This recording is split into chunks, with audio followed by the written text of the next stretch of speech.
show contains adult content. It's not our intent to offend anyone, but we want to inform you that if you are a child under the age of 18 or get offended easily, this next show may not be for you. The content, opinions, and subject matter of these shows are solely the choice of your show hosts and their guests, and not those of the Entertainment Network or any affiliated stations. Any comments or inquiries should be directed to those show hosts. Thank you for listening.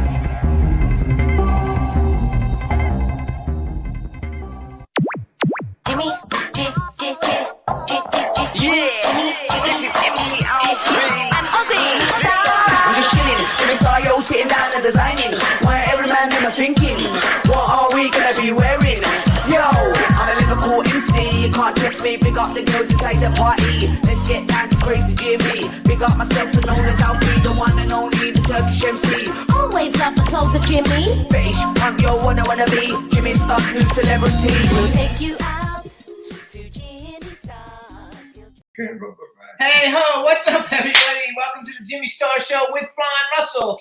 Bringing you the good times in music, fashion, pop culture, and entertainment. We got an exciting show for you guys today. Before we get started, let me introduce my cool, outrageous man about town co-host, Mr. Ron Russell.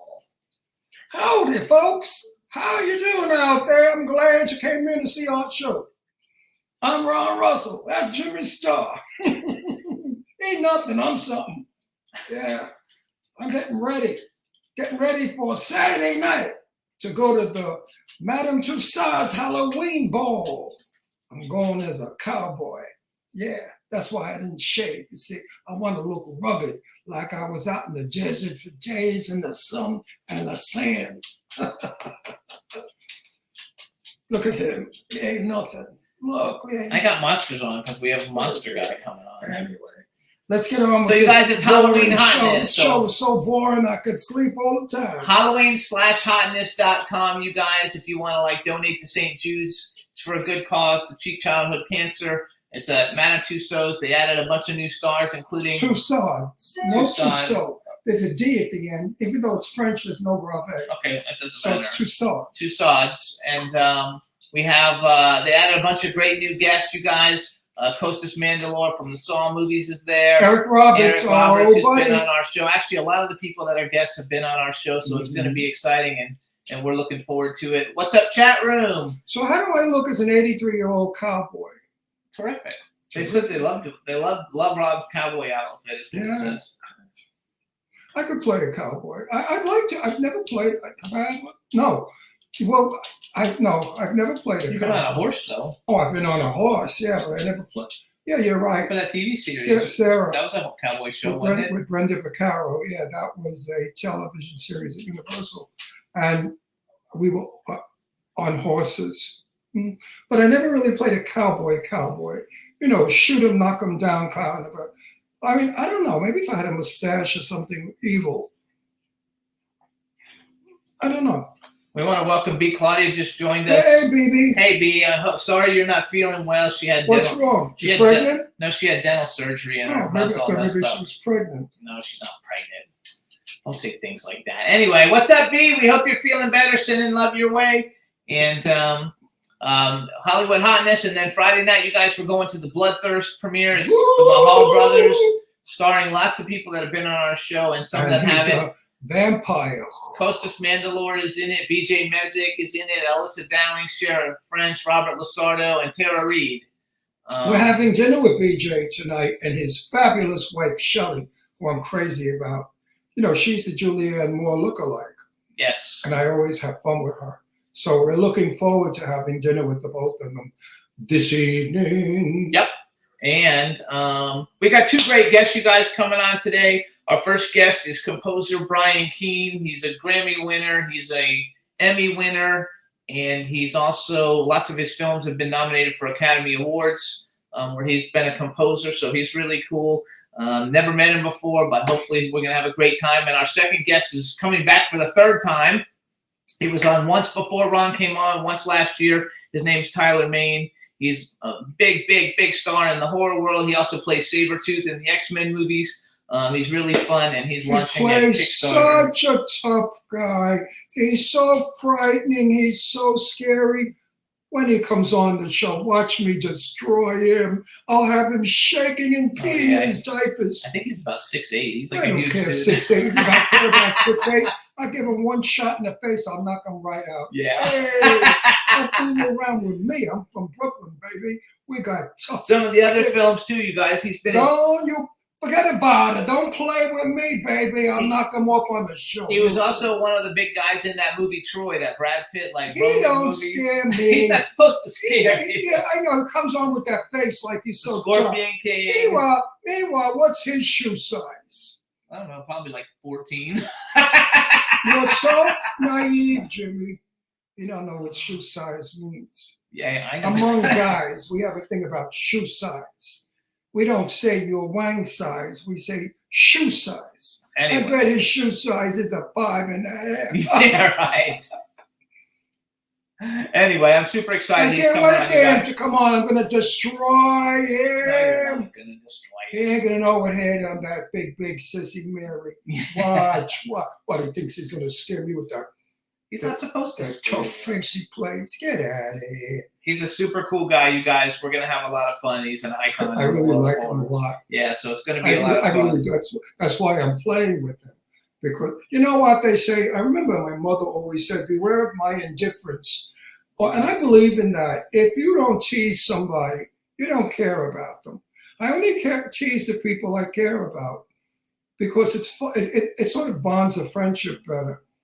So don't misunderstand when I say these things. I don't mean them, of course. It's all theater. So we also want to say Hub Reynolds joined us. Hey, Hub. How you doing? Hubby, I feel bad for Hub. So sorry about the loss of your cat. He lost his pussy, and it's sad because he really loved that little kitty cat. Now you'll just have to go out and find some other pussy. That's not a nice way to joke about it. I guess I'm I'll not make him laugh. joking. It's a cat. It's a pussy. Yeah.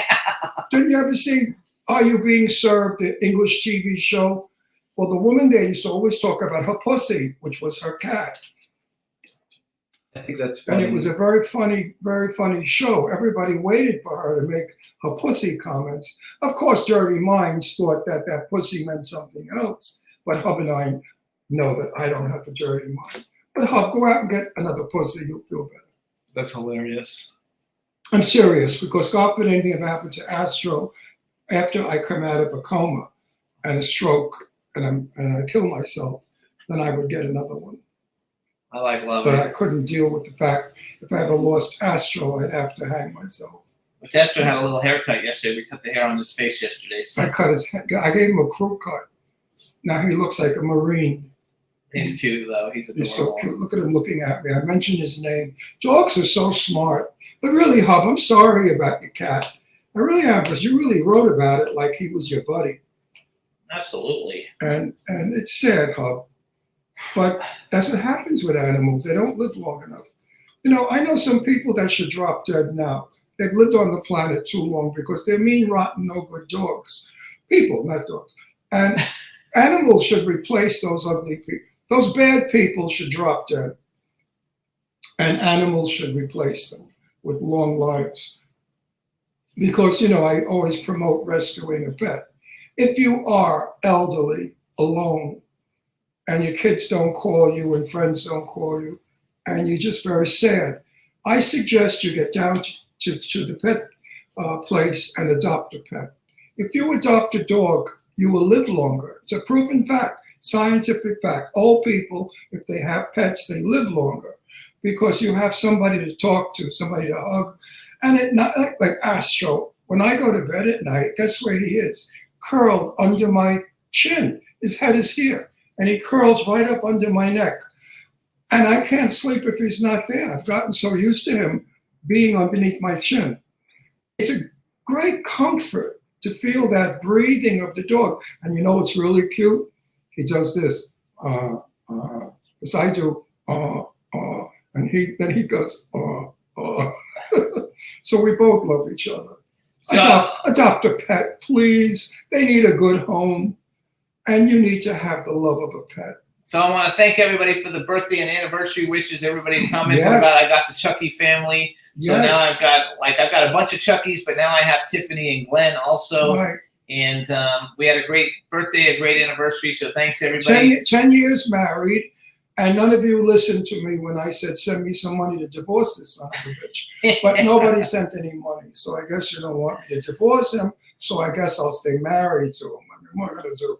At my age, you might go out, look for somebody. Oh, I do have a couple after me. Did you know there's somebody on my Facebook that's crazy about There's me? always somebody on your Facebook No, he's crazy about he you. wants to go out with me. I said, but I'm with Jimmy. He said, I could change that. I said, I doubt it. He said, yes, give me a chance. Could you believe Yeah. that at my age? My age? I got some, and the guy is not bad looking. He might be about 45 years old. I want him to know I don't have any money. So if you're looking for an old John to keep you, go with this one. Actually, everybody's talking about their now like They what? everybody's talking about their B. Claudia has a cat she got from the shelter, and then Lady Lake is babysitting Gizmo, which is her son's dog. Yeah, you have to adopt. Dogs are awesome and cats are awesome. Listen to me. If you believe in helping, maybe you can't help people because you don't know how, but you could certainly help an animal, a cat, a dog, any kind of an animal. You know, we have taken over their territory. We've built homes and buildings and cities where they used to dwell once. And now those poor things are walking around the streets of New York or LA starving, being abused by sicko people. So if you rescue a pet, you'll protect it, you'll feed it, you'll care for it, and in return, the love you get, oh my God, the love is the biggest love in the world. So I also want to give a shout out to Stefan Bell. It was his birthday on Friday. Saturday. Mine was Sunday. His was Saturday. I think that's how it went. The only So thing happy birthday, Steph. The only thing I could say about Stefan Bell is he has the most incredibly beautiful, wonderful, talented, intelligent, sweet wife who's a nurse. Girlfriend. Oh, she's not married? They're not married. It's his girlfriend. Oh, good for her. Tina, don't marry him. It's not worth it. That's not nice. Well, I mean, I thought that she was stuck already with him. But Tina, you could do really well. You're so beautiful and so smart and so educated. So you guys, Stefan and I have been friends since the beginning of MySpace. So I don't know how long that is, but it's at least 20 years. And we were both clothing designers. He still is. I'm not really so much anymore, but that's how we met on MySpace. He's been a dear friend of mine for many, many years, and so I wish him only the best, and I'm happy he had a happy birthday. And I like Stefan a lot myself. I just tease him. See, I'm teasing somebody I like. Stefan is probably one of the most intelligent people I've met. I mean, you can ask him any question and he has the answer. I really think he's extraterrestrial. I've told that to Jimmy when I met him. I said, I think this guy's an alien. He came from another planet. Because he's like a computer, right? He is like a computer. He's a friggin' computer. Literally one of the smartest people I'd on like planet Earth. I'd like to get a knife and sort of cut his finger to see if he bleeds. Green. Probably not. It's probably some kind of Green fake shit. skin. No, it's probably some kind of fake skin that his robotic body is covered in. Tina, is he like a real person or is he an extraterrestrial? Tina took him to see Peter Gabriel for his birthday, which is awesome. Who's Peter Gabriel? Great musician, phenomenal. That's this concert your daughters went to Saturday night. He went to Friday night. Oh, I think. okay. Anyway, we're gonna have to bring our guest on in a second. So real quick, you guys, I want to thank everybody for tuning in. Please listen to our podcast on iTunes. We're trying to rise in the charts. We actually dropped a little bit, but I'm not really promoting it with all the terrible things going on in the world. It's not the most important thing. But we would like you to listen to us on iTunes. It's the Jimmy Star Show with Ron Russell. You can also hear us on SoundCloud, iHeartRadio, Apple Podcasts, iTunes, Spotify, Amazon Music, YouTube, Google Podcasts, Radio Public, TuneIn, Pandora, and Amazon Prime. Now, we're going to bring on our first guest who wrote that he loves hearing about all the pussy in the chat room. What kind of a show is this? This show is X-rated. His name is Brian Keane, you guys. He's a 4-time Emmy-winning composer with 20 nominations. He's a Grammy-winning producer with, I think, 37 nominations. He's done 37 Billboard charting albums. He's scored 6 Oscar-nominated films. 2 of them won Academy Awards. He's a big, big deal. His name is Brian Keane, and we want to welcome to the show right now.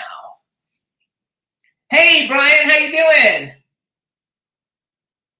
Oh, no, we can't hear you. We can't hear you. And here he is. He's a sound musician. Hold on, see if you have your little volume thing on.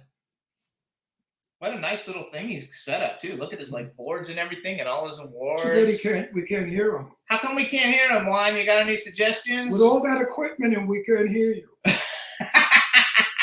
I'm going to take away some of those awards. No, there should be a little microphone button someplace that you can hit. I can't believe it. He's a freaking film composer and he can't get sound. I'm going to kill myself. Maybe he's never used StreamYard. I'm going to kill myself. Hold on, maybe go out. I haven't. There you are. Hear me now? Okay. Jimmy said you're a big shot and a big deal. I want you to know you're nothing because Yeah. I want to record the Boy Scouts playing a harmonica. So there you go. What? You think you're so big? Did you ever win and support the Boy Scouts with a harmonica? No, I can't say that that's on my list. No. That's the biggest Jimmy Hold on. Now Okay. we got, Congratulations on your anniversary, by the way. 10 years. You know, you passed the 7-year itch. You know, Yes. Sex is at least biannually still, right? Something like that. All I could say is I wish you were married to him instead of me. oh, hold on. Now we do a real intro. Now that we have you on, and we have everything. All right, you guys. Now Okay. welcome to the Jimmy Star Show with Ron Russell, award-winning composer, producer Brian Keane. Hello and welcome to the show. Yes, indeed. Great to be here. Hello. So this is this is Ron Russell. He's my co-host, Cool Outrageous Man. About No, 10 I'm the co-hosts. reason you live. No, okay, go ahead. Say hi. Hi. I didn't know if you, I figured, sometimes you compose. I know a lot.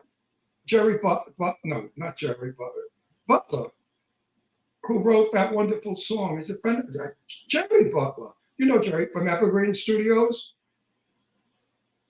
You don't know? I mean, it sounds familiar, but I don't. Well, I'm You know, I'm old. I forget everybody's name. So He's I'm 83. So back to Jerry Okay. Butler. Jerry Butler wrote that beautiful song that Lainey Kazan did about growing old. It was a big, gorgeous song. Anyway, sometimes the composers are stiffs. You know what I mean? They're not very, very fun. And I said to Jimmy, what's this guy going to be like? I mean, is it going to be a downer? And Jimmy said, I don't know. We'll find out. And I'm happy to say you're not. Because you played along with me, you're handsome, you have a nice smile, and are you single? Because I have a lot of women out there. Well, no, I'm sort of in a relationship. You know, it's relationship really gonna happen? Or is it just bullshit? I. By the way, I'm here courtesy of some help. I've got a assistant here. I'll just go. I heard somebody laughing in the background. That's so funny.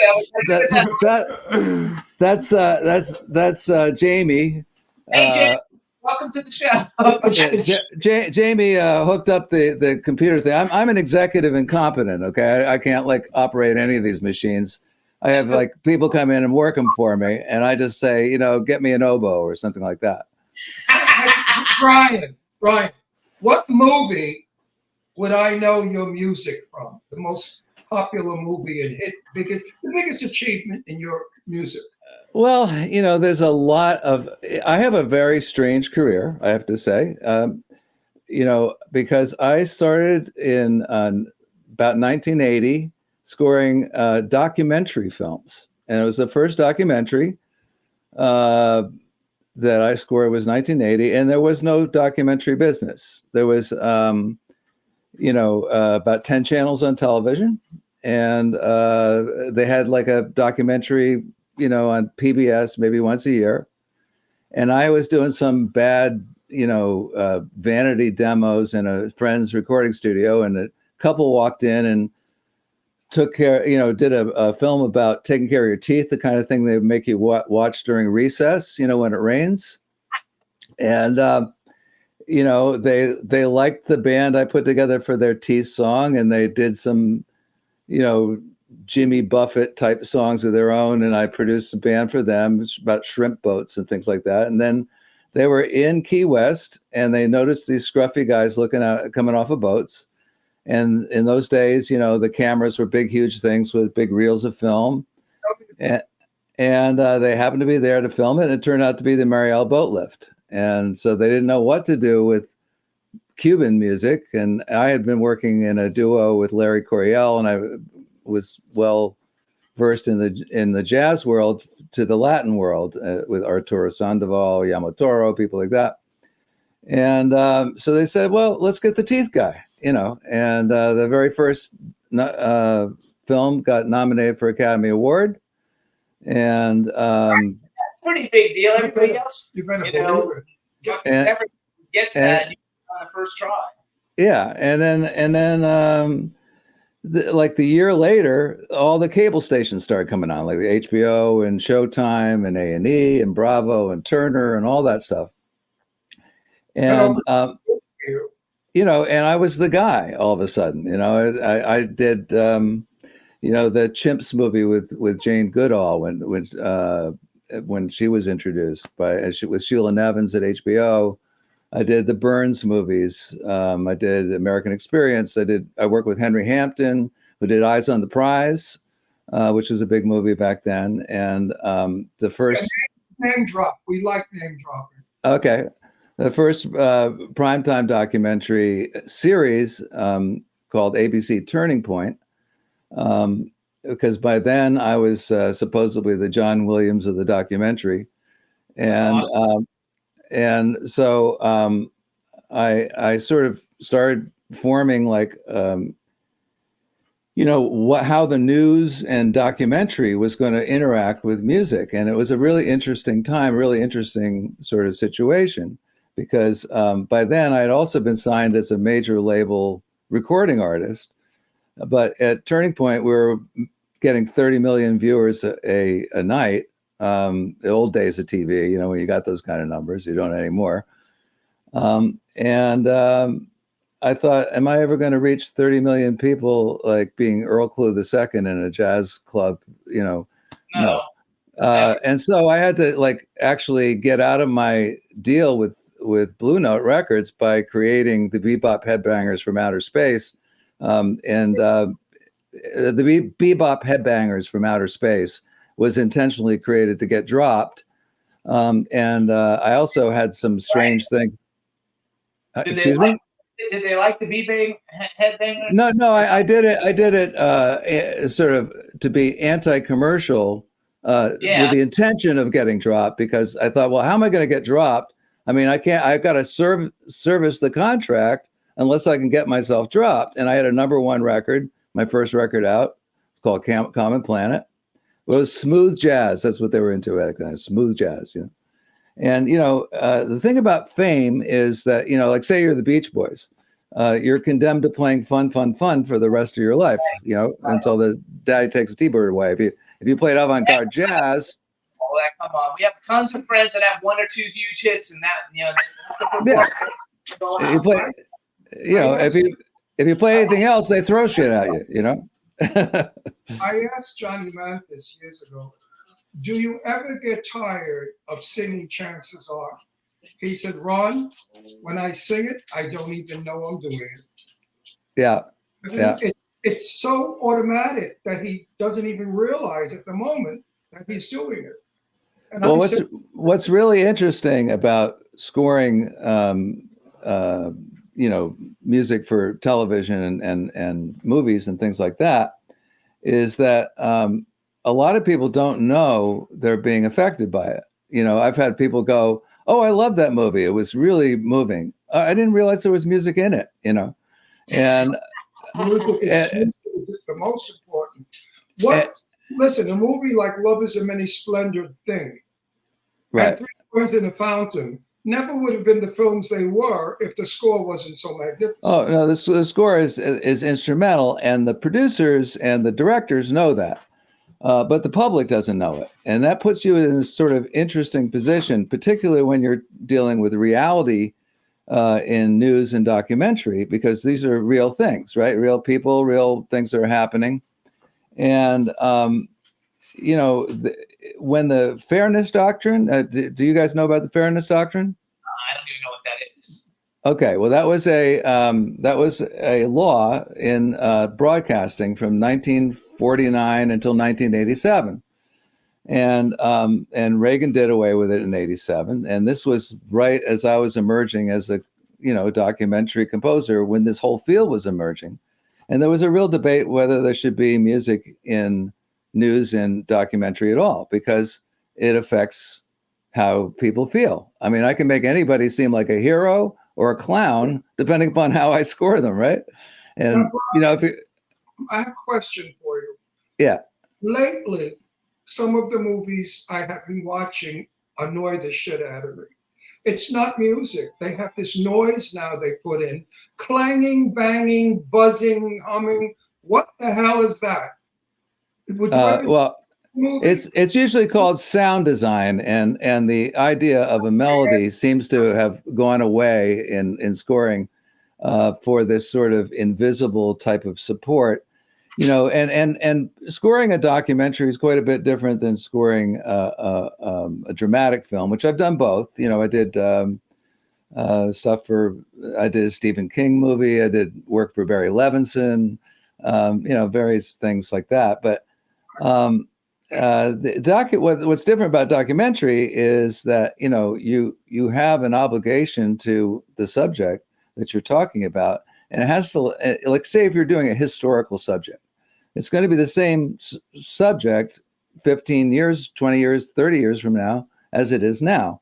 Because say you're doing, let's say, Mickey Mantle. Mickey Mantle, that story ended in, the 60s or whatever. And it's no different. So if you make the ultimate Mickey Mantle documentary, then people keep watching it for 30 years. But in order for that to happen, you have to make a score that's really timeless, because if you use like the drum machines of the 1980s and it sounds like Phil Collins, all of a sudden everybody knows, hey, that score was done in the 1980s, and it ruins the whole documentary, right? So it's a whole different sort of thing to score documentary than it is to score other things, because there's more of a social commitment. My first exposure to documentary film was my brother-in-law, Evan J. Anton. He won an award, an Emmy or something, for The Penguins. It was the most fabulous documentary. Oh, that's a wonderful documentary. Wonderful, yeah. And he scored it. He had it scored, but beautifully, because you know how penguins walk? They sort of waddle. The music waddled with the penguins, and I think that helped him win. I think he got. So I don't think it was an Emmy. I think he won something from the Explorers Club in New York, a big award. Okay. Anyway, It's a long time ago. He's talking about. That's back 1960. And I remember saying to him, Evan, the music, I think, really embellished the film and made it better. And he agreed. Yeah. So well, it's really interesting thing, because as media develops and technique develops and AI is now part of it and all this stuff, it's pretty hard to tell shit from Shinola, if you're looking at stuff.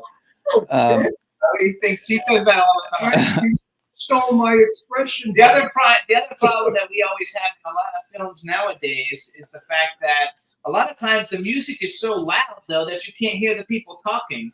That's because they're lousy actors.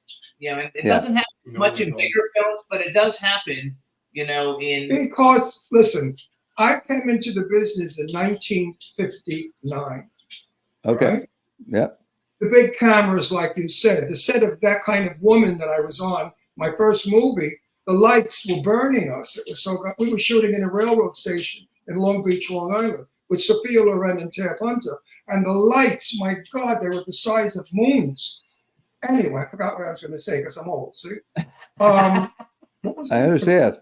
I feel great. It was a very important point I was making. I was going for it. When you come back, I'll be damned if I can remember. I want to brag a little. So let me brag. First of all, you guys, if you want to find out more about Brian, you can go to his website, which is briankeanemusic.com. Just make sure you spell Keane correctly, Keane. So you were born in Philadelphia. We actually lived in Doylestown For 5 Okay. years. 5 years before we moved out here. My daughter is in Philly right now, in New Hope. She's moving there. She's leaving Palm Springs. She hates Palm Springs. Well, New Hope's in the Delaware Water Gap. It's a little north of, but it's beautiful there. The Delaware. You hit my. That bridge, when I go over that bridge coming in from Jersey to Pennsylvania, and you look down and you see that water and those trees, oh my God, the desert stinks. We live in the desert, Palm Springs. It is so, it's dead. Everything is dead.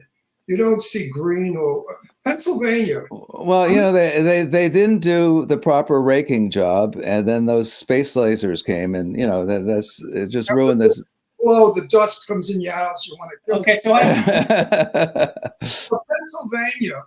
I'm a New Yorker from Brooklyn, actually, and I find Pennsylvania to be probably one of, if not the most beautiful state in the United States, and it's never been called that. But it's a beautiful. Well, of course, around Philadelphia, you got all those stone farm buildings and the windy streets. It's really beautiful there. Charming. I enjoyed all the way up the river. I wanted to build a house. I told Jimmy all the way up the river, all the way. And the town was called, I forgot, but it's all the way up. It's a big town, a famous town, and of course we moved here because of business. But anyway, I want to brag. Yeah. Actually, first of all, we have a chat room full of people, and they're all like writing stuff. And normally, at the beginning of the show, we have our guests say hello to everybody in the chat room. We skip that. Okay. In the chat room, because they're all loving you. Say hi to everybody in the chat room. Hello, everybody in the chat room. That's great. Hi, chat. All right, so here's Jamie.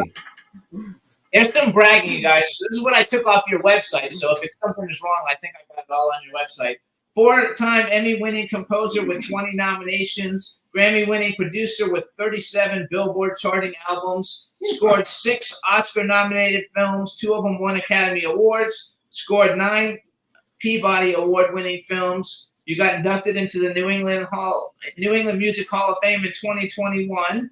I also wrote 2020 recipient of the New York Festival's Grand Award, but I know what all the other ones are. I don't actually know what that is. Well, Hold it. Wait a minute. What? He did not get a Boy Scout award for playing at the market. That's right. But I just saw. I know that Randy Edelman has been on your show, and I just saw him at the New England Music induction for him. I introduced him in his induction into the New England Music Hall of Fame, and we were remarking about how the fish, the trophy, which has got a like a whale tail, like very New England whaling sort of looking thing, is kind of a fish's ass. So I don't know, how many composers can, I'm going to tell him that I heard you won the fish's ass. Yeah, well, we call it the ass now, just to shorten. And he's a wild guy. He's fun. Crazy. So we neither of us got inducted into the Polka Hall of Fame, so this will have to do. But we had the this award ceremony. It was quite a lot of fun, and we had a lot of laughs, and it was interesting. It was an interesting sort of night. And Randy is very talented, of course. All those great movies he scored, and he's more on the theatrical side of things, and he's had some great pop stuff. Now, if you would have told him you were coming on our show, he would have told you not to. Well, yeah, probably. Well, I don't know, but Eileen set things up, and she's wonderful. Eileen, Eileen Shapiro, wonderful person, and Let me brag. So here's some of the things that Eileen's very upset. They ran out of fabric. They can no longer make bras in her size. Well, but maybe boots would work. So hang on. Eileen is Jimmy's partner. She's like a sister to me. I love Eileen. So one of the things I want to do. Nice people. So you scored a TV show. You did the opening theme for it, and I've never seen the show, but I read all about it. The name of the show was Copper, and it was said What is Copper. Copper. Not Topper. Topper was our era, but no, it was Copper. like the metal, copper. Right, and Yeah. it was made for BBC He has a America. speech impediment. It's called gay. No, it was made for BBC America. It's set in the 1860s New York City during the American Civil War. And so you wrote the theme for it. Plus, did you also do music on the episodes, or did you? Yeah. No, I scored the whole thing. Yeah, with it was wonderful. It was with Barry. You know, I had retired in 2010. It was 14 years ago, or 13 years ago, and I decided that I couldn't just murder squirrels on a golf course in Florida and be satisfied. And I wanted to get back to doing something. And there was Barry, and he had trouble finding a composer because this thing was about an Irish ghetto in Civil War New York. And I had scored Civil War, and I'd scored The Long Journey Home, won a Grammy for that with the Irish in America. And I had scored New York, the documentary, which was really interesting. And, you know, that is a sort of an ongoing documentary. And so he had me score this thing, and it was a great opportunity. We had a bunch of Irish musicians, which, you know, it's hard to get the budget for live musicians now in television. It used to be that, you know, I had a whole bunch of people in, but now it's like, you know, it's computers, you know, and kids, like kids with computers in their mom's basements is basically scoring it. Do they have studio musicians anymore? Yes, they do. In my neck of the woods, I'm in Connecticut, and we use Broadway musicians mostly because they are allowed to sub. You know, so the guys who play the dead white guy stuff, you know, they have to. They're on a salary. They've got to be, you know, at rehearsal all the time, and they have to play nothing but Mozart and whatever, you know. So over time they kind of like atrophy in those places. And the Broadway guys, they can sub 50% of the time. And so they're the ones, if like, you know, Barbara Streisand comes to Madison Square Garden, needs an orchestra, it's the Broadway guys that are getting that gig. And they're doing a lot of the recording for various types of recording. So they're great readers. They're really versatile. You know, they're great people to work with. So what I did is I found it on YouTube and I sent it to our engineer. It's really short, but it's the opening credits of Copper. So what I want to do so people can hear it is you just say what it is, like who you are and what it is, and then we're going to play it and we'll be right back. I think so. I think they may kick it off. That will be all right. The communists are taking over. Did you know that? Yeah, well, I have an answer though for myself, and I'll talk about that. No, I'm a proud communist myself. Hey, Brian, this is not a communist move. You composed it. You manufactured it. You did it. It's yours. But we're not allowed to play it with your permission. And now you tell me that's bullshit, that they have that kind of hold on us to stop us the freedom of giving your product promotion. Yeah, you can play any number of things on mine because, and that's a very interesting subject, maybe too involved for this, but I've be bringing it no, up. I bring it up because I hate them. I know. It is, you know, it's a predatory environment. You know, the entertainment business. It's, you know, It is. I think George Burns said it best: is that the most important thing in this business is sincerity. Once you can fake that, you got it made. But I think that this is a conversation. You want to do this? Okay. I want to play it. You want to play? He wants to play the thing. Go ahead. Intelligent people, that maybe 3 or 4 that watch our show, that might want to get involved with that because it's called. It's what is the word? It's called. He doesn't own the rights to the music because it's on the TV show. I do actually do own the rights to well, actually to some. We had a couple of really big singers come on. Which pissed me off. They gave us a video and then they shut us down because we played it. You know why? Okay. Because we go out to 5 million. Right now, 5 million people will get this show all over the world. That's how we transmit.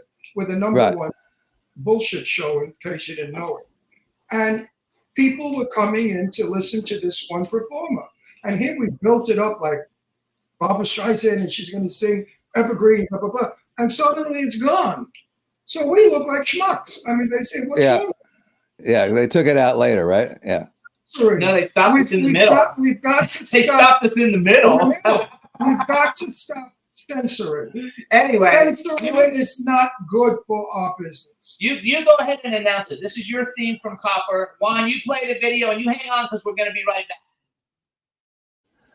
This is from Copper, my theme from Copper, Barry Levinson's Copper, and that's what it is, the theme. We got Emmy nomination on it. Yay! Good.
Made it all the way through.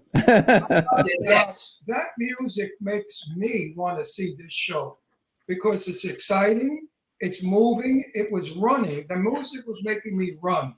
I don't know what the story's about, but it must be about a cop after somebody running No, around. I mentioned what it was No, about. I want the storyline, not just what they mentioned. In other words, is it a cop running after somebody? Because that's what the music told me. Well, Copper is a story about a cop who's living in this sort of world of the Irish ghetto in 1864 in New York, and there's a romantic part of it, and there was a lot of very horrible, actually half of it was set in a whorehouse, in a saloon, and some of his informants and friends and characters are that. And we actually had a pianist who played the actual songs that they played in the 19th century. And ironically, he was a church pianist who had just had the right sound. You didn't want somebody like completely pro because they were like sort of amateur people playing in these bars and stuff. And so we try to maintain an accuracy, It's a very good score. Now, if we ever meet and I have the time for you, which I'm a very busy man, I will teach you how to play the harmonica. Okay. Well, I do have some harmonica stuff too. You may win an award if you learn to play as well as I play. Okay. Yeah. Well, I had a few good harmonica players that I've had on my scores over the years. Like I've never played one in my life. Oh, well, Toots Thielman was pretty good. He was a wonderful guy too. But also Richard Hunter is really great. Will Gallison. There's a few of them. Rob Paparazzi. Believe it or not, we've had a bunch of them. I scored the History of New York, which was really interesting because. Wait, hang on, stop. Where can I see that? I want to see that. The History of New York. Yeah, that's a Burns documentary, gigantic series, and they're going to do 2 more episodes. But where is It's on all over the place. It was originally a PBS project, so you can get that at American Experience. You can just type it into Google search and you'll find it. I want to see It's called that. Copper, you guys. No, New York. We're talking about, which it was really interesting thing to score New York, because you go, well, it's like scoring the history of the world. You might as well, right? How do you focus that? And No, I'm interested in seeing, because I'm such a devout New Yorker. I miss right. And this is what here's what's so interesting about it is that, the New York is a diverse, amazing place. How do you focus on it? And when I walked into the edit room, they were using Gershwin's Rhapsody in Blue.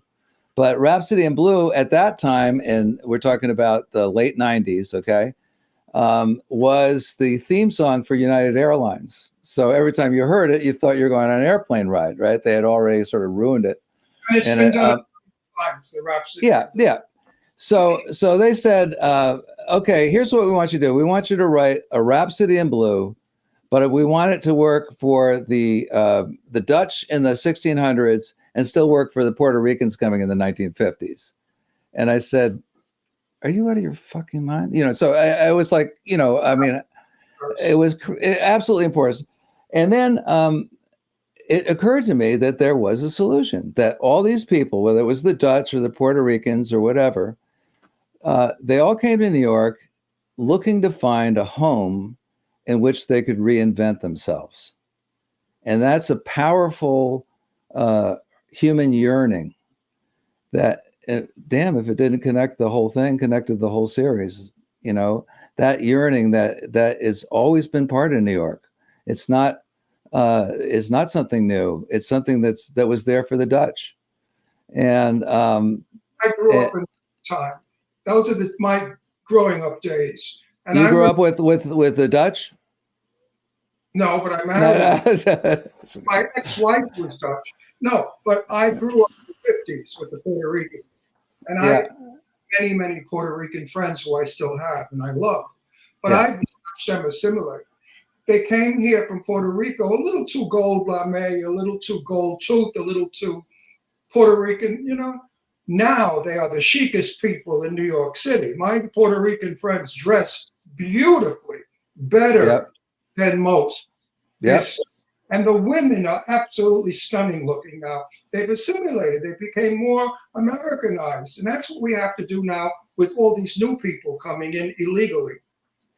They've got to learn to assimilate and become Americans. We don't, like right now in Palm Springs, it's a disgrace. Palm Springs has turned to crap.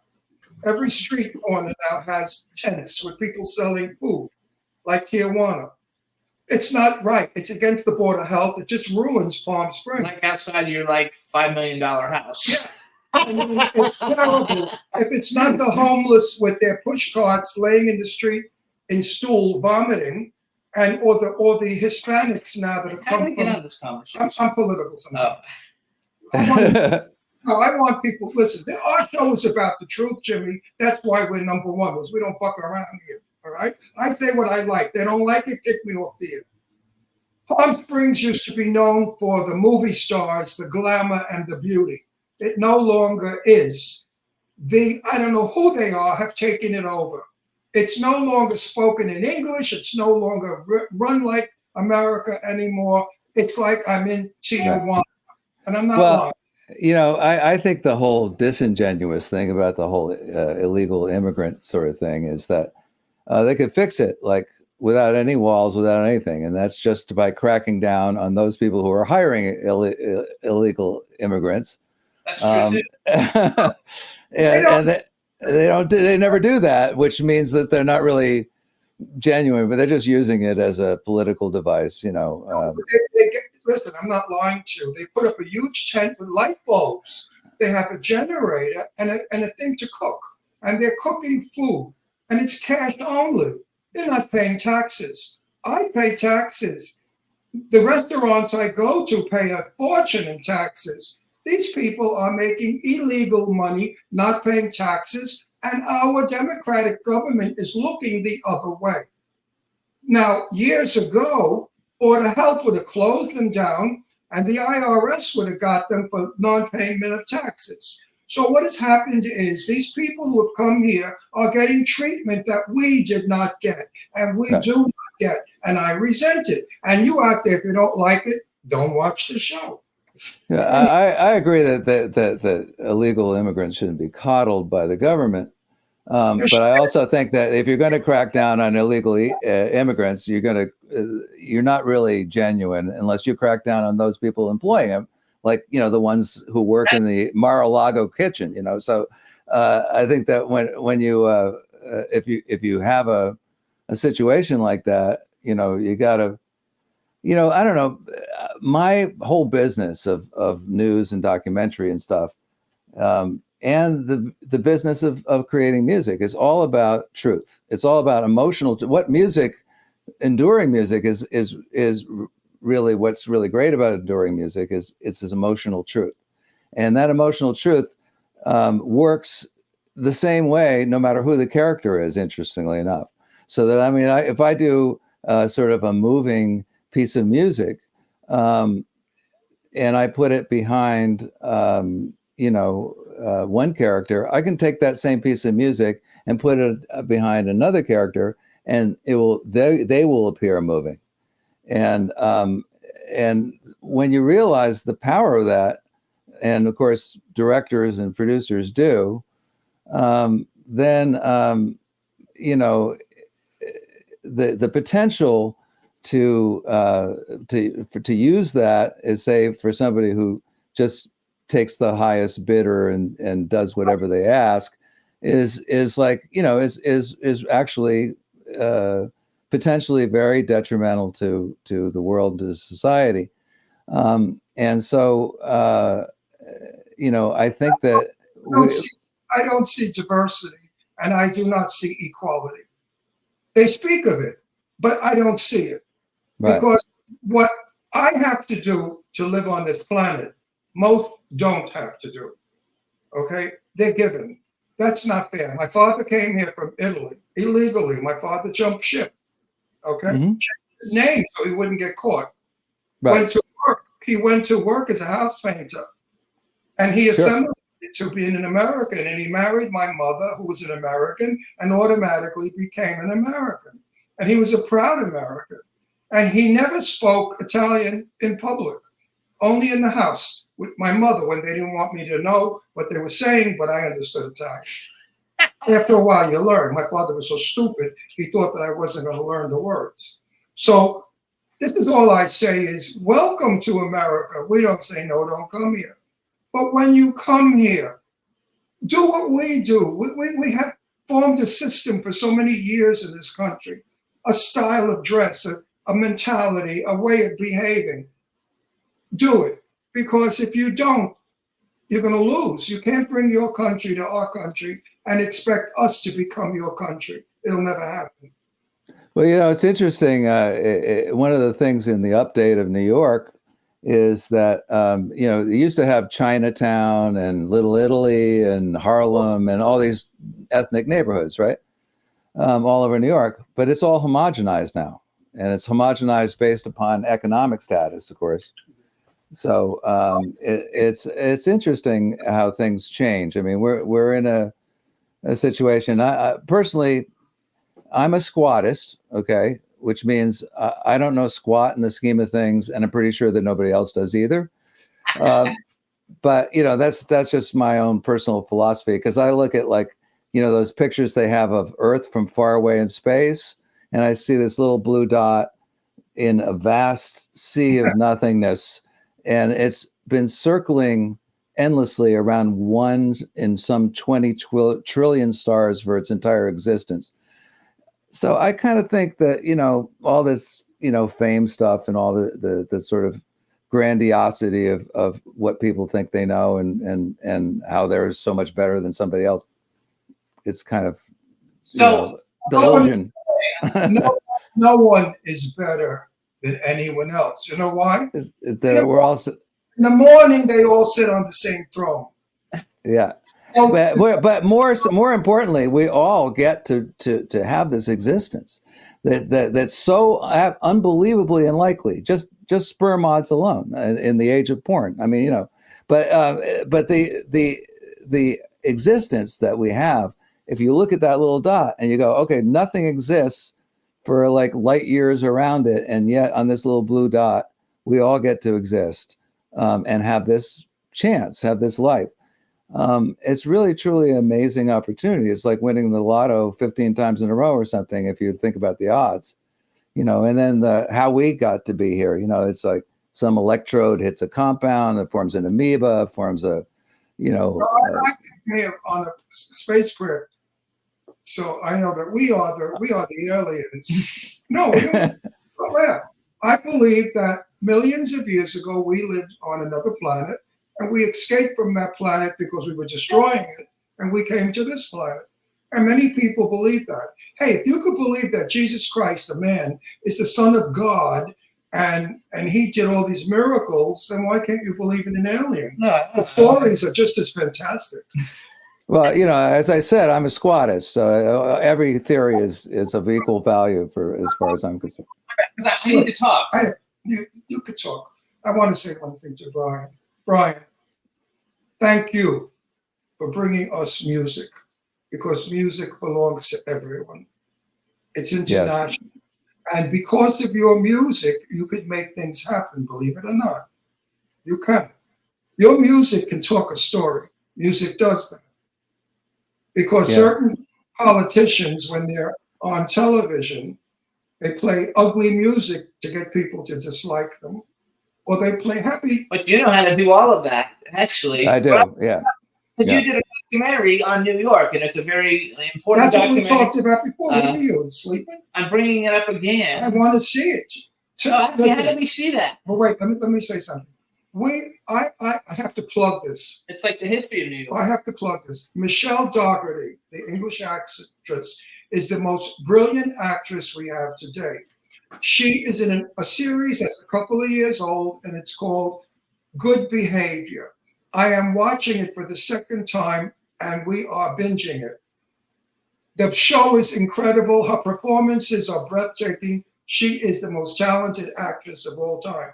Tonight, I think we concluded, and I'm going to then watch your. How do we see your He said it's all. He said it's all. No, he was talking about Copper is all over. He wasn't talking about the New York documentary. The Copper takes place in New York. You have the conversation. No, you have the two movies wrong. No. There's a documentary called New York History, and then there's a TV series called Copper. Yeah, I got it. Yeah, two different things. Yeah, two different projects. Yeah, there's all kinds of things, that are still out there that I've scored.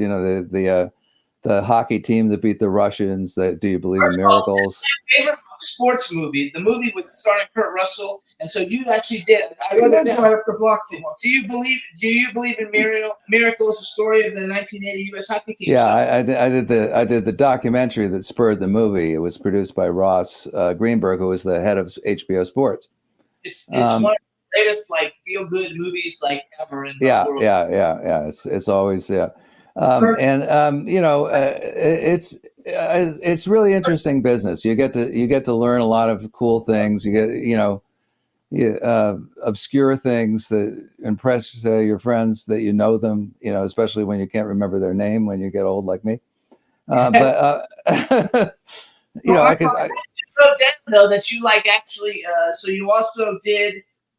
You worked on The Night Flyer, which is a Stephen King movie, spy game with Robert Redford and Brad Pitt. The Hunting Party was a great movie with Richard Gere, James Brolin, and Terrence Howard. Free Willy, Escape from Pirates Cove, I didn't see. I saw the other Free Will movies, but I didn't see that one. And then Beauty and the Beast, but that's not the Beauty and the Beast that we saw here. That's the French one. The French did a version of it. Yeah, okay. Yeah. I was looking at it, and I didn't actually recognize it. So, do you like doing the documentaries better than doing the actual films? I know you've done a lot more. Do you have I think music is a universal language, and I can have fun.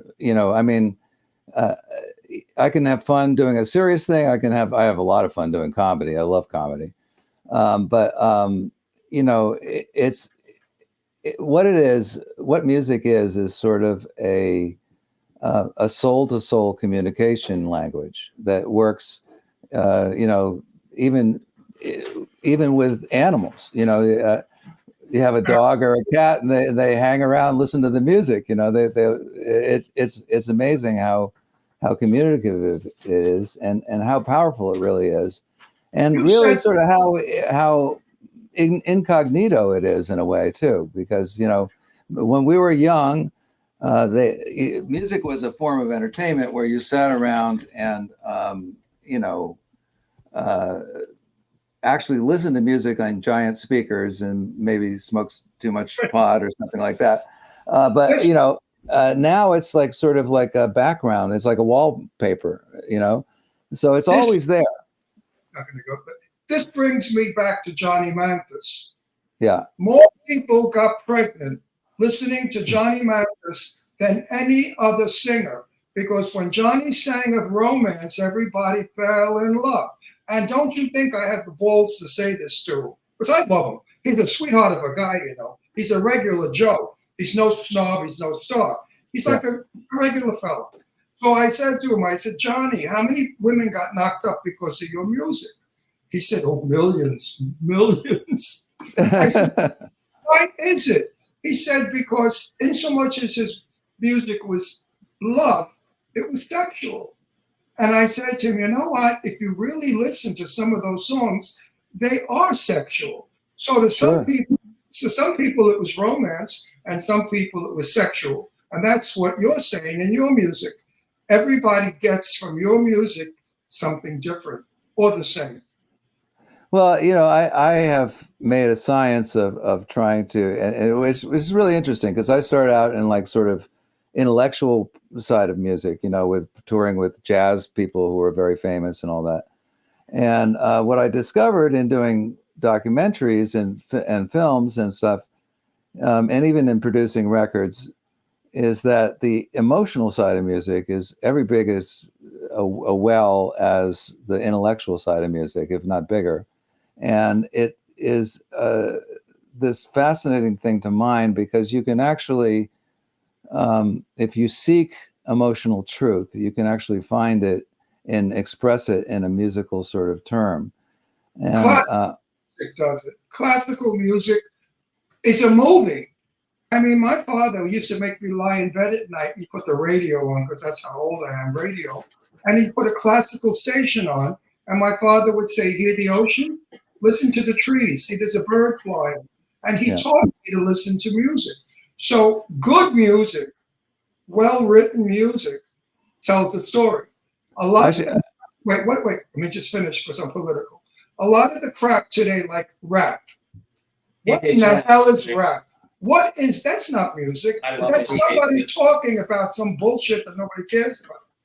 All right? Right. Well, I do wonder whether, 50 years from now, like, I had a high school reunion a few years back, and, the music from our high school reunion were like the Beatles and the Stones and, this kind of thing. And I'm just wondering, 50 years from now, are people going to be, singing along to Wet Ass Pussy? I'm not sure, with that.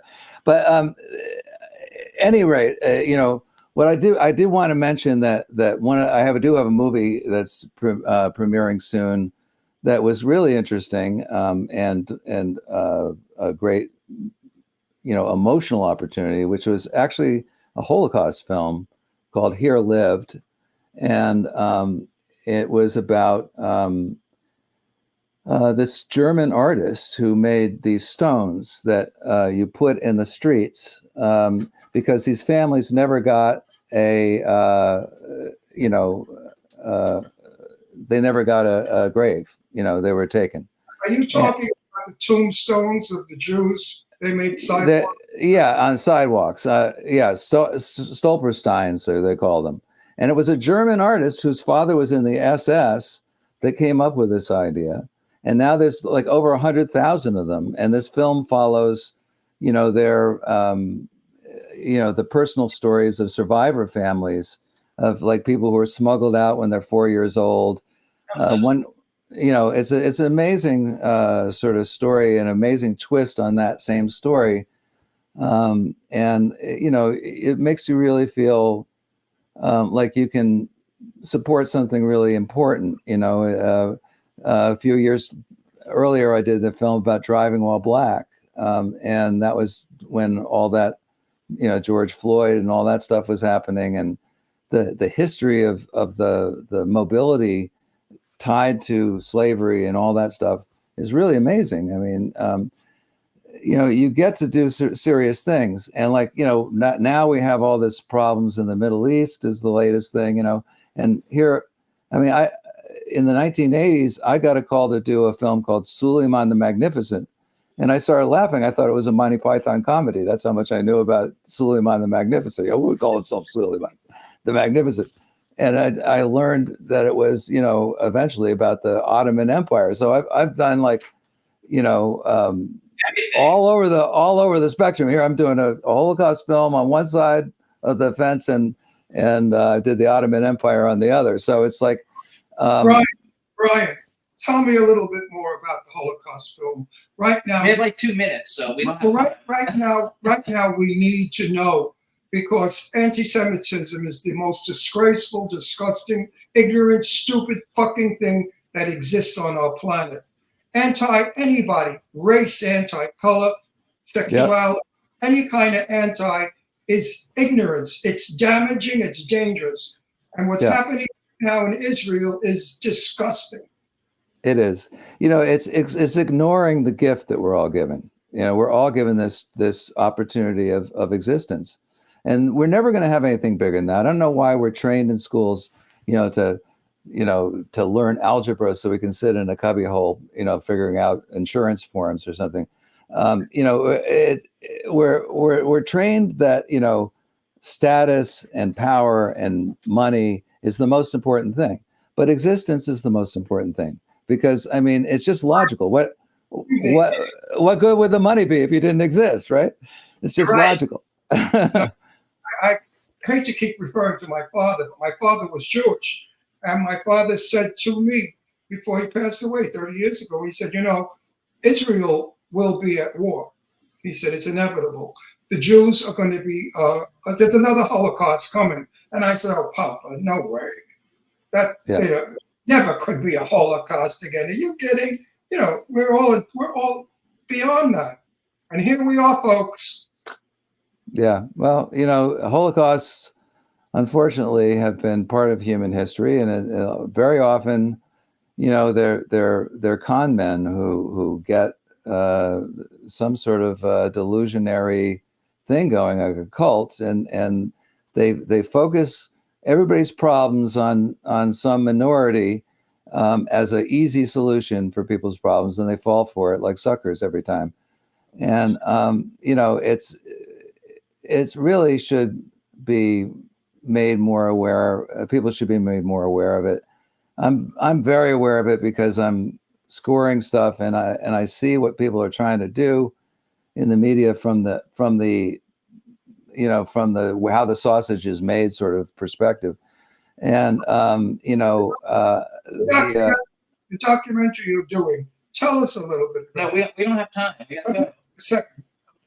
Okay, well, Here Lived is produced by a Jewish woman named Jane Wells, who's English, and she produced it for Three Generations Film, and it's about these stones that are placed in the streets in Europe to commemorate Jewish families who were taken by the Nazis.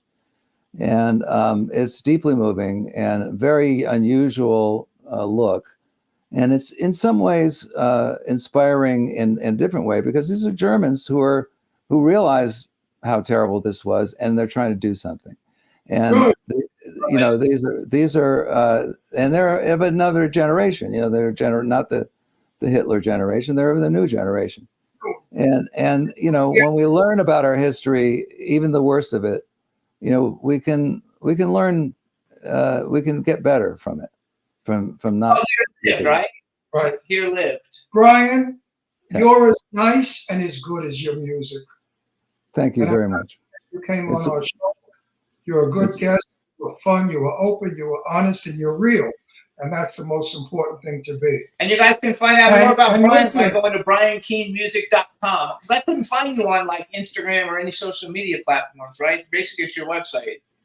Well, that's a whole other subject. Maybe I'll come back and we'll talk about it. But And you're welcome back, and we'll talk more about the new movie. Brian, have Okay. a happy day. Thank you so much. Wonderful chatting with both of you, and happy anniversary. Oh, thank you. All right. Thank you so much. All right. Everybody, that was Brian Keane. Check it out. Thank you, Brian. BrianKeaneMusic.com. And chat room, thanks for everybody for being there. And Brian, we'll see you soon, hopefully. Bye-bye. Absolutely. Thanks. Bye-bye. I want to do a quick commercial again. Here we go. Everybody, Saturday, we're going to Madame Tussauds Museum, Wax Museum, for the holiday, Halloween holiday masquerade party. Halloween hotness. Hollywood Halloween hotness. And I'm dressed as a cowboy because it's a Western theme. I know some of you can't go, but you can be there in spirit. And if you donated a little bit of money to St. Jude's Hospital for Children, your spirit will escalate, fly, and be. It's Halloween-hotness.com. You can go and make a contribution, or you can buy a ticket and go to the event. All right. All right, now we're going to bring on our next guest. I'm super excited to have him back on. And so let's go ahead and bring Tyler in. Shut up. Don't tell me what to do. Hey, what's up, Tyler? How you doing? Hey guys, thanks for having me on. Yay! He's so tough. Look at him. He's scared of him. He's shaking. Ron, you look great in that hat, my friend. That is amazing. Yeah, well, this is the Halloween hotness. That's at Madame Tussauds on Saturday, and it's a benefit for St. Jude's Hospital, Children's Hospital. And we're one of the Wow. sponsors. That is amazing, How you guys. been, Hold on, babe? let me do an introduction. All You right, didn't know everybody. him. I know, but like for the rest of the world, Fuck you. who's all right, everybody. Now we want to welcome to the Jimmy Star Show with Ron Russell, the incredibly cool and talented Tyler Main, back for the third time. This is his third time on the show in the last Because 15 we years. like him. And we want to welcome you back. Hello and hello and hello. Yay! So Hey. who's scaring lately, Big Shot? Huh? Who are you scaring lately? Oh my gosh, I don't know. 'Tis the season, so Michael Myers might have to come out. I don't know. I saw like you were at like the 45 years of Halloween or something. Wasn't that like recently?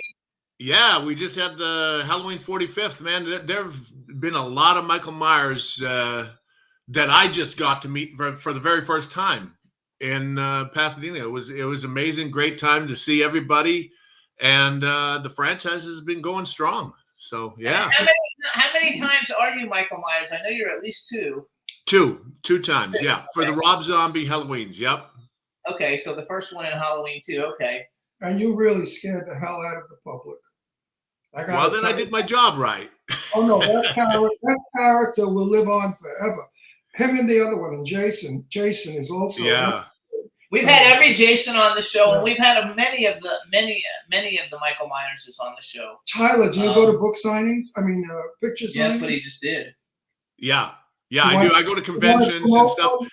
You want to promote? No, we one? have another one we're going to promote. He's got something new we're getting ready to talk What about. has he got that he's not telling me? No, we're getting ready to promote something big, you guys. First of all, I want to say, so you guys, let me, first of all, you guys, if you want to follow Tyler on Instagram, he's at the real Tyler Main. And yesterday, Tyler Main, with his group of esteemed, like all these bigwig people in the comic book industry, launched a Kickstarter campaign for a new comic book called The Last Spartan Red Tape. It's by Main Entertainment, which is his What is company. it called? It's called Slowly.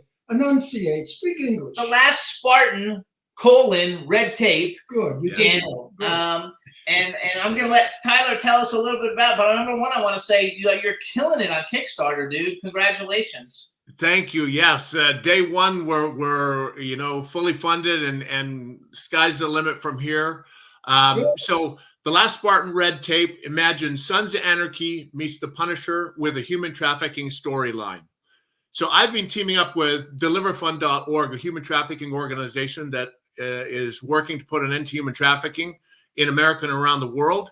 And I've been raising at the Halloween 45. I was in full costume, and all the proceeds from the photo op went directly to deliverfund.org to help them in their fight against human trafficking. So through the research that I have done for this graphic novel, I've become very passionate about this topic, and it is a despicable crime that needs to be ended, and we need to have stiffer penalties for the people that are doing it, and we need better help for the people that have been trafficked. Actually, I'm going to be in the movie. I'm going to be in the movie. I have two movies that I'm doing about human trafficking. Actually, I have two that are like in the process of being worked on, and another one that's on a slate. You know, and I'm happy to be in them. And I think that people have no idea what's going on because it gets hidden a lot, and the news doesn't talk about it. I think people have no idea to the an enormous extent that this actually happens in America. Wait, hold, stop. Hang on. No, wait. What is it? Wait a minute. Years ago, it was called pedophilia. No, human trafficking. Human trafficking is kids, and that's called pedophilia. Well, they don't have to be kids. Well, they don't have to be kids. They could be. My point right now is the adults, the kids are damaged forever. The kids will never be normal for the rest of their lives. Adults can sort of handle it better. There's a new name for pedophilia. Oh, I don't even know. Have you ever heard of this called minor attracted persons? No, I have not. Okay, that's what they're calling pedophiles. They're actually teaching it in schools now, like that. Could you believe it's this okay shit? to be a minor attracted person. I see videos on TikTok in schools like all And the time. so many Crazy people doing it, not like sane people. Right now, Yeah. There are so many very young children coming to our country illegally, crossing the border and being kidnapped and put into slave stuff. Yeah, well, sexual. That was what you know about it, because you know a lot Sexual about it since you're working, with a big organization. Yeah, well, the thing about human trafficking is not just sex trafficking. They are labor trafficking people. And the thing is, 80% of the trafficking that is done in America is being done against Americans by Americans. So It is a very serious problem. A lot of people think it's a border issue. There is that element to it, but it is happening in our backyard, so to speak, in every major city around this, around the United States and Canada and even in Mexico, all over the world. So it is something that needs to be addressed. Like just to tell you, and just to give you a little story, like when I'm at these conventions, I'm always talking to the fans and raising the awareness and saying, hey, please, protect your kids, protect yourself. They're taking women also, and a gentleman told me his niece was just about trafficked. She was at a club and they drugged her drink and were taking her out the back door. But luckily the bouncer realized it and stopped them and saved her. And through the law enforcement backtracking where these guys were, they found 3 other women drugged and chained in a hotel getting ready to be trafficked. So it's happening. Stop, Paul. Traffic for what? Sex? No. Sex traffic. Yeah, that is sex traffic. Yes. He knows more than you. Shut up. He just told you that there's work trafficking. Put your finger. No, didn't you say that a second ago? I said, why are they chaining these women? For what reason? That was a sex trafficking situation. Labor trafficking is where they will take the people from the borders and stuff like that and then have them work in hotels and things like that for free labor.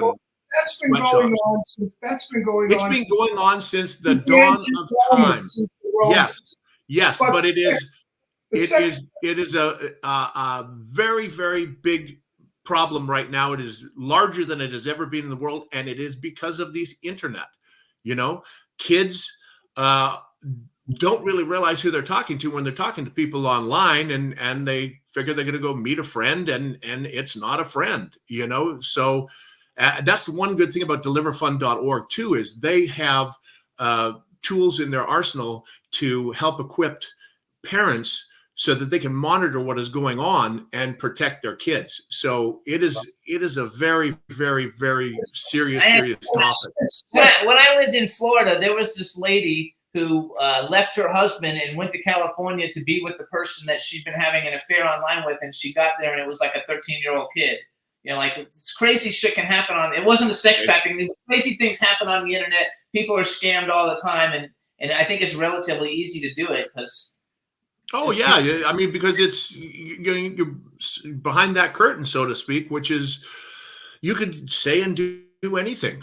You know, it's Tyler, the movie you're in. You're playing a what? No, it's a comic book. It is a graphic novel. Yes, it's a graphic novel. A big comic book. A big comic book. Yes, And it has three. It has three. It has the backstory, then it has the story, and then it has the truths. Those are the three sections of the book. It's written by Christopher Priest, who wrote the Black Panther, Punisher, Vampirella, Captain America. He's written tons of other graphic novels and comic books.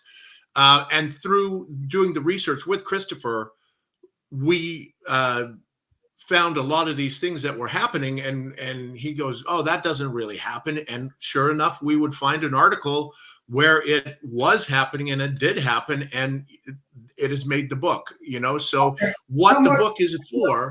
Is the book, and where can we get it? No, we can't get it yet. You're not listening. No, I'm not listening because I'm so fucking upset. It's a Kickstarter campaign, you guys.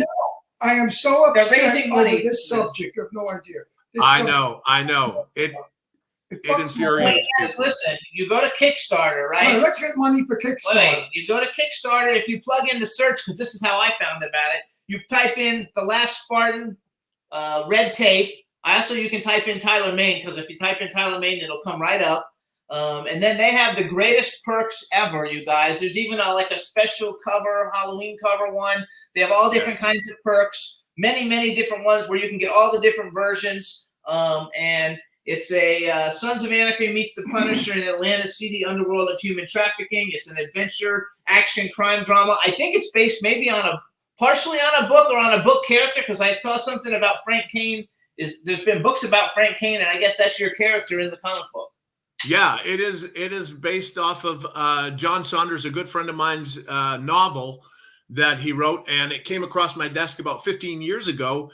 And I was wondering what I was going to do with this project. I wanted to make sure that I could do it justice. So we've expanded the role, the world that this is in. So it's making it more modern and more up to date. And we are sending it out there now to the people on the Kickstarter. And so please check it out. And it's really cool, you guys. And so what's the ultimate, like you already made your goal. You have 29 days left to go. What's the ultimate next push level that we're trying to get to? Yeah, we have several tiers. Like, once we hit $100,000, we're opening up other doors. We opened one at 25,000. I'm not exactly sure where they are, but there are stretch goals that once we reach them, everybody will get those stretch goals, which are really cool. It's kind of No, wait. Because I went on it this morning. This morning it was only at 14,000. So since this morning from till now, you doubled it almost. Yeah. You went on Instagram and did a bunch of lives on Instagram because I shared all of them. On it. Yeah. It's Renee. Hang on. Okay. I don't care if you're talking. In this publication, do you teach young children not to go on the computer, not to listen to these morons? What's the story? Huh? What do you think? You never read the fucking thing. It's not out yet. And already you became an authority. Tyler, through the story, yes, we're hopefully teaching the younger people what not to do and the adults what to do to take and protect and help protect their kids. Listen, if people are going to give money to your Kickstarter, they want to know what's in that publication. Get as much out to the people so that there are people out there who have been affected by these things. Yes. And they will be the contributor because they have been affected by it. See, I'm intelligent, not like you. Yeah. You guys, it's one of the best, put together Kickstarter campaigns I've ever seen. Now, how much is this publication going to cost to purchase? Depends. It depends on which perk you get, but the basic soft cover graphic novel, which is 144 pages of deluxe coloring, is $29.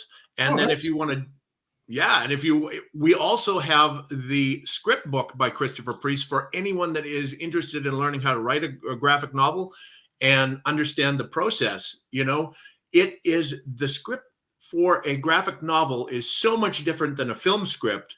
It is very intricate and very detailed because if the page has, say, 7 or 8 different segments, each segment has to be described, what the action is, what the wording is, what the story is telling. So it is a great way to learn that whole process, you know. Do you have a book to show us? We do not. It is almost complete. We have got 2 of the stories are completely done. The 3rd one is being colored right now. Then it goes off to press, and we should have it ready for delivery in June. Oh, So, June. I was going to say if it's before Christmas, come back on and bring it on, and maybe it's a lovely Christmas gift. But you're doing it in June. yeah, well, there are perks that people could get in add-ons where they would get a holiday hello from me as a grumpy, angry Santa. I'm dressing up as Santa so that if they do get it for one of their loved ones or their relatives, they'll get a special message from me explaining what is coming so that they will have that special. Could they possibly get a few nudes from you? Could they get what? Some nudes. Some nudes. No, I don't think anyone wants that of me. Well, I think you're wrong. Yeah, I bet you're wrong You about that, are, actually. you know what? We know people that think women, and a couple of gay guys, think you are the sexy. Yeah, they think you're like the sexy, hottest thing ever. They would ball Oh you my in the gosh. I get Oh, so many Tyler, I swear to you, I got 2 gay friends. They trick you in a minute. people They when I think put the you- promo out for They you. think you are so hot. So I put the Oh my promo out gosh. for you. All kinds of people It's send me. true. He's so It's cute. true. He's so hot. It's true. How tall are you? About 6? What 6? 6'7". 6'7". I'm telling Yeah, you, you're a big women motherfucker. went out and bought vibrators because of you. You guys are making me blush. Now stop it. You fucking I love wanna get- every minute of it. So Now I listen, Tyler. all right. So first of all, I want to finish. It's not over. No, it's not over. No, I want to let go. So I want to give some props though. So you guys, Tyler and Main Entertainment, he's hooked up with all these people, and I want to give everybody like a little prop. So you have Renee Geerlings is Who is involved. my wife? I didn't know if we were allowed to say that or not. Okay, so Renee Geerlings, who is his wife, who is very, very awesome. She was on one of his IG lives this morning, you guys. Christopher Priest, John F. Saunders, Mark Silvestri, Will Conrad, Jimbo Salgado, Michael Montanot, Montanot, yes. Michael Montanot. Omi Remolante Jr., Sia Ohm, Seom, yes. Sia Ohm, and Seth Adams, you guys. Everybody, especially Renee, she's like a comic book, like, you know, she's been doing comic book stuff forever. Is this your first comic book? I know you're a character and that your characters are in a lot of comic books, but is this like your first comic book? Yeah, this is the first comic book that we're putting together. But like you say, her background is, you know, she started at Top Cow. Mark Silvestri was her very first boss, and he ended up doing this cover for us that is just amazing. So she's been in it for decades. She's worked at Top Cow, IDW, Radical. The list goes on and on. She's even done some stuff for Marvel. So she knows her stuff, and she was the one that got this whole team together and brought these top tier, top level artists and writer together. And it's just turning out amazing. I'm speechless how beautiful the book is looking, and it is getting out a good message. So if people would please support the cause, I would greatly appreciate it. And hopefully if we get to a certain point now, we can eventually turn it into a TV series or a feature film and keep raising awareness for this cause. So Oh, that would be awesome. It's a good I cause. would love it. Did you know that we are in a comic book? We have a comic book out. that's Yes, amazing. I'm not kidding. It's Jimmy, myself, Eileen Shapiro, and Kadrolsha. Kadrol- We had one called Celebrity Ghost Hunters where we Yeah. went on a ghost. And- We actually went on a ghost hunt and turned it into a comic and book. And the comic book, Nice. the best part is we went to a haunted insane asylum on Long Island in New York. And there was a chain link fence 6 feet high. And we're all going over the chain link fence with great success. And I went on the side, but Eileen Shapiro, if She's you my don't, business partner. I'm a publicist. she, She's my business she partner. has a bust size 44D or C. Her bust is gigantic, I mean, enormous. She went up the fence and her tits went over the fence, but her body stayed on the other side. And she's screaming for me to help her. Ron, help me, my tits are caught on the fence. I was peeing in my pants practically from hysterical laughing. Well, don't you think they put that in the comic book? So when you buy the comic book, you see me crawling on the floor, hysterical, and Eileen's big tits over the fence. I'm telling you, the comic book is a riot. Look at the guy. We actually, on JimmyStarsWorld.com, we also have, we're in another comic book called Something for Humanity. Yeah. It's a charity comic book or whatever, and we play ourselves. So actually. I love being a comic Yeah, book. me too. I You love know it. why I love it? Because I'm 83 years old. They make me look 35. There you go. Oh, they make me look. All I am is eyebrows and hair, no wrinkles. I think, wow, isn't that wonderful? No, let's do another comic. So book. hold on. So you're also, gonna love doing comic books. real quick, I need you to do me a favor. We have a bunch of people in the chat room. Dawn Hinton is telling us to watch Penance Lane, which I have not seen it, but say hi to Dawn because she's like our biggest horror fan. Hey, Dawn, how are ya? Hope you're doing good. How do you say thank you horror? for the shout out for Penance Lane. There you go. How do you say horror? Horror. Horror. See, he says it like I do. We had a woman guest on who was a scream queen, and Jimmy said she's the biggest whore you ever knew. I didn't know. I said horror. He said she's the Well, biggest that's whore. That's a different. I don't know that. So I had to quickly say he has a Florida accent. The word is horror, not whore. But it's horror when you're from Florida. In New York. He said it like I said Well, it. he's another Yeah, son. and I'm from Canada, so I don't know. That's Oh, you're from Canada? Where in Canada, Tyler? Where are you from in Canada? I'm from Saskatoon, Saskatchewan. That is right dead center, and it is really, really cold in the winter. Yeah, but beautiful. I've been to Edmonton, and Banff. Oh my God, Yeah, Banff is beautiful. Banff has got to be heaven on earth. Yeah, it Never is. seen any. Did you ever go to Banff, No, Canada? I've never been to Canada. We have to go up there before we move back. Wait, to I have New a York. question for you though. Then, do you know Steve Basic? A guy Steve named Basic. Steve Basic. I think he played the Beast in like in one of the X-Men films where he wasn't in it a whole lot, and then they developed the character in the next one. But he's from Canada. He's from Canada. I thought you might know him. He's like a big guy. A lot of actors we know are from Canada. I'd like to work with you one day. I think it'd be fun off the set. We'd have a lot of fun because you're a fun guy. You're a nice guy. We like you, even though you try to scare the shit out of everybody. Make ugly. Well, that's only when I'm doing those type of films. I know that, but I cross over. I do comedy. I do everything. Yeah, but did you see the picture Jimmy put up on Facebook on the internet? Oh my God, that face could scare the hell out of anyone. He's talking about your headshot. He thinks your headshot's scary because you're not smiling in it like you are now. Your headshot is like, I'm going to fuck you over. And that's why all the publicity I did for you being on the show was, oh, when I get him, I'm going to knock him on his ass. He don't scare me, that little runt. He's nothing. And I did that publicity, so everybody said they're going to watch the show to hear me fight with you. So I got to do a minute of fighting with you. Listen, you big jerk. You think you're so fucking... Yeah, well, I'm tough. You better just sit back in that chair, little man. You little skinny runt. You're no good for nothing, little bum. You piece of shit crap. I hate you. You think you're scaring me? You're nothing. I heard that you're a hairdresser. Well, wait a second. Let's talk about something. That is a bad joke, my friend. That is a bad joke. So I know that you through Main Entertainment, you've done 2 movies. Penance Lane is one of them. I wrote down Compound Fracture is the first one. So we did Compound Fracture was our first film. Penance Lane was the second one. And then now we're doing this graphic novel. So if everybody would jump over to Kickstarter and support, I would greatly appreciate it. Yeah. So tell us, Penance Lane, Tyler Main, John Snyder, Scout, Taylor Compton, Daniel Roebuck, Diamond Dallas Page, which I think he just goes by Dallas Page maybe now. But so to what is Penance Lane about?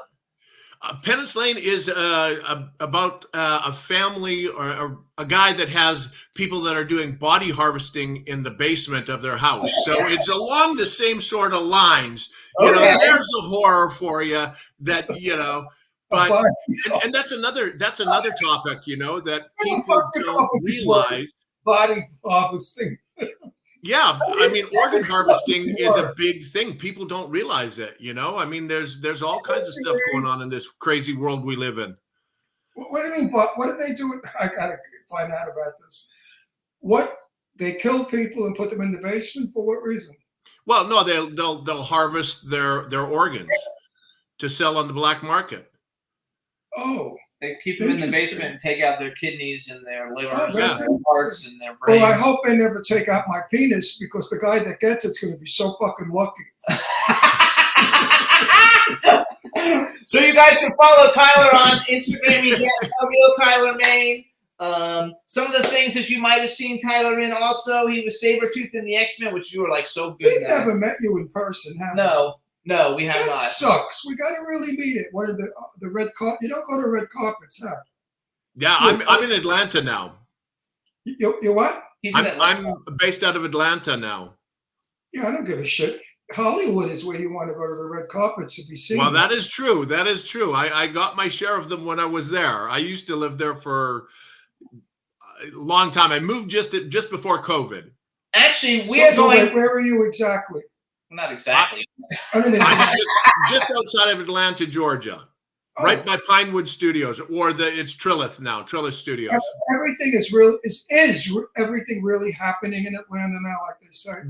Well, right now with the strike, nothing's happening. But yes, filming is huge here in Georgia because there's great tax incentives and all of that. So yeah, filming is huge here. Marvel does a lot of stuff here. DC does a lot of stuff here. A lot of top productions here. Have you been to Tyler's studio yet? I have not been to Tyler's studio, but I have some friends that work there and have worked there. I'm trying to see it. I heard it's a city. It's a world. Yes. It's unbelievable. Actually, we will get to meet you because my whole production crew and team that I work with on like 6 movies, they're all in Atlanta and South Carolina, and we're shooting everything in Atlanta. There you go. Yeah. So maybe you'll be in one of them. Put him in one of the movies. Well, it depends. He doesn't exactly fit for the ones that we. he could be in the trafficking movie. Yeah, he could be in the trafficking movie. I'm playing a tough FBI guy or whatever the fuck I am. But yeah, he could be one. He could be like my. I'm gonna work on some shit because I would love that. Work with you in something. All he has to make is that evil face. It's wonderful. I know. I like that. Well, like when you get the bad guy, you make that evil. Yeah, face. Exactly. The audience will start doing this, like get him. I could be very evil, as you saw. So when I played whatever I am, detective, FBI, whatever, I play it really mean and rotten. And people. So wait, go back. Tell us what. I didn't know you were in Doom Patrol. I wrote Doom Patrol. Devil's Rejects. Everybody on the planet has seen. Jupiter's Legacy was a great one. Joe Dirt, the Scorpion King. So tell us, what is Compound Fracture about? Compound Fracture is. Boy, we did that so long ago. I forgot what the storyline is for that one. Whew. Are you a bad guy? Are you pretty much all? Well, no, I know in playing for Keane. What was it called? Playing for Keane. Playing with Fire. Playing with Fire. That's a comedy. So that one I know. Yeah, that's a comedy. Yeah. So I do. I do cross the board quite a bit. But people, if they want to see Compound Fracture, can go online. I believe it's on streaming services right now and stuff. So Compound Fracture and Penance Lane are both out there. So please check them out. And then move on to this graphic novel and get your copies for everybody. I think you totally have to make the graphic novel into either a TV series or a film. It will. Like that's that's what we're hoping for. But we have to get the backing behind it. If people back this and help us take this to the real heights that we want to have it at, then proof of concept is there. So. Tyler. Oh yeah, it is. Wait, That's hang on. true. Tyler, I have to satisfy I call them the yentas, the snoopy, nosy people watching our show. He didn't listen to something you said earlier. You'll see now when he asks you this. Go ahead. What? Go ahead. No. Is your wife pretty? How long are you married? And do you have children? My wife is gorgeous. We've been married. We've been together since 2001. We've been married since 2007. And I have 2 children from a past marriage. So now And we have 3 rescue dogs and 2 rescue cats. Oh yeah! We have 3 rescue dogs also. Good for you. Yeah. Is your wife an actress? She is. Yes, she is. Have we seen her in anything? Yeah, she's done episode of the Wonder Years, The Game, Renee who? Yearlings. Gearlings. Yeah, she's done quite a bit of stuff since she's come here. Is she a screen queen? She is actually in Penance Lane. She's playing the evil doll-faced girl in Penance Lane. So yeah, she's pretty vicious in that. I love it. And she's a big comic book person working with all the comic people. Yeah. Oh, she's involved with the comics? Yes, she's the one who's worked with all the comic companies who helped put this together.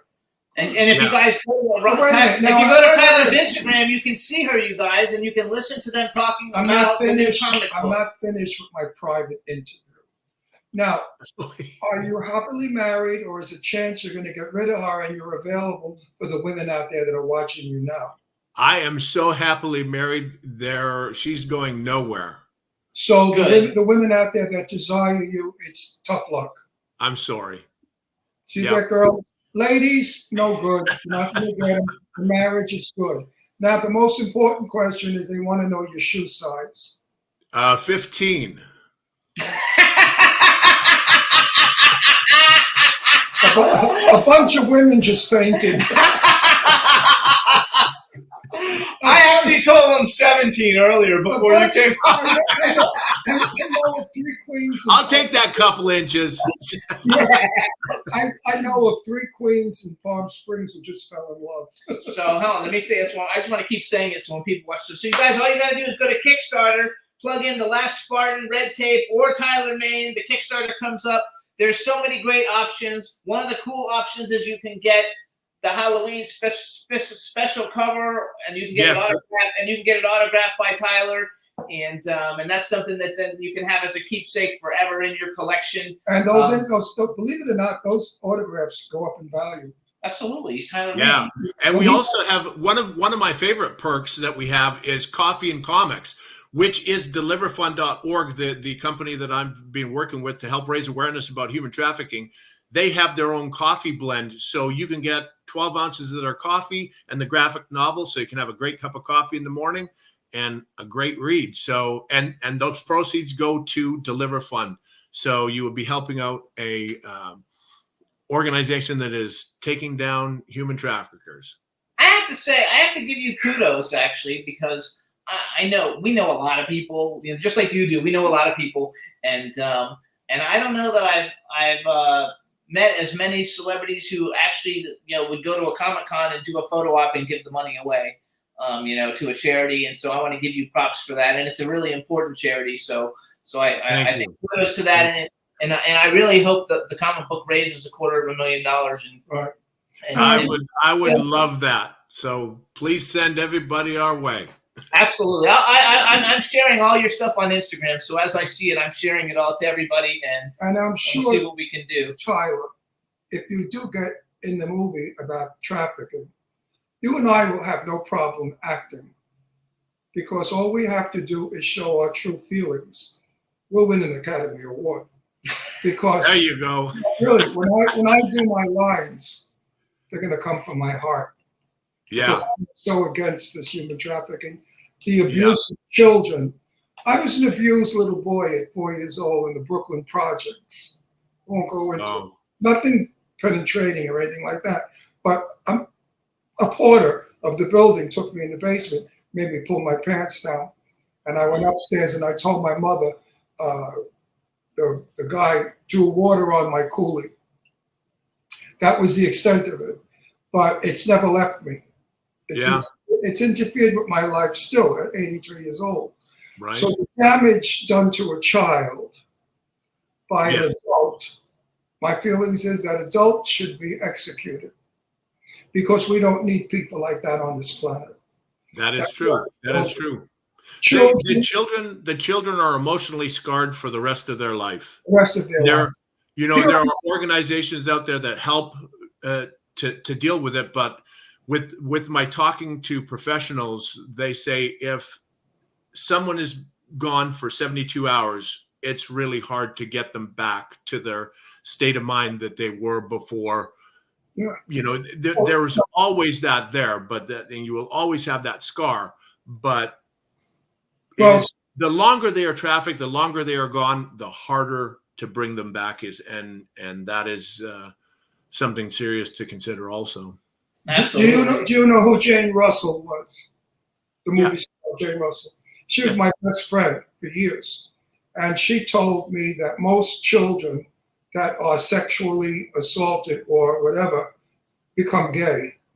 And she said to me, that could very well be why you're gay, because of that experience. I said, if anything, that would make me the opposite of gay, because I was so opposed to it as a 4-year-old child. But when an adult takes a child away from innocence and brings it to that world of perversion, It's despicable. it's a shadow you never leave. Yeah. Shadow. Yeah. So everyone out there, please support this magazine. Comic book, graphic novel. Traffic. So what's actually the difference between a graphic novel and a comic book? Just the amount of pages? Yeah, because you have the several different stories together and the pages together. A comic book is usually around 22 pages, I believe, and the graphic novel's in the 144 range, so it's got a fuller storyline. And then will you, after this is all put together, you guys will distribute the comic book to like Barnes and Nobles and all those kinds of places? Well, right now, this is the only place to get it. So please go to the Kickstarter. We don't have plans after that to distribute it at all. You can purchase it in June. No, you purchase it now. You get it. Purchase it now, Oh, and it will be delivered to you in June. Yeah. Well, you heard it here, you guys. You're not going to be able to get this thing. So if you don't get it on the Kickstarter, then you're not going to be able to get it. And this is something everybody's going to want to get. It's done by super professional people in the industry. It stars Tyler Mane, your favorite actor and horror movie character. And everybody should support it because it's going for a really good cause. And if you're a collector, you want to have this issue. This way you can keep it. And maybe 20 or 30 years from now, it'll be worth a hell of a lot more than you paid for it. So there's a lot of good sides to this. You're helping people. You're going to make money on it. It's a wonderful idea. So we have 2 minutes left. Real quick, do you save all your you don't have your Sabretooth costume in your? Do you have your Sabretooth costume in your Michael Myers costumes and masks and stuff? I have some stuff. I like to keep something from every film that I've done. That's just me. I've got my Troy outfit that I wore in Troy. I've got the Halloween knife. I've got from X-Men. I've got the Wolverine dog tags that I took and the fingertips and stuff like that. So I try and keep something from everything I do. You display them all someplace? Yeah, but wait a minute. Does wardrobe come after you? Well, I run real quick. Yeah, because any film that I've been in, I always used to say, can I have a little something? They say no. Wardrobe and set won't allow it. Yeah, but you're not Tyler Mane. No, I'm not. No, wait, do you display it all? I have some stuff. A lot of the stuff is probably just stuffed in a closet somewhere. I should bring it out and put it on display.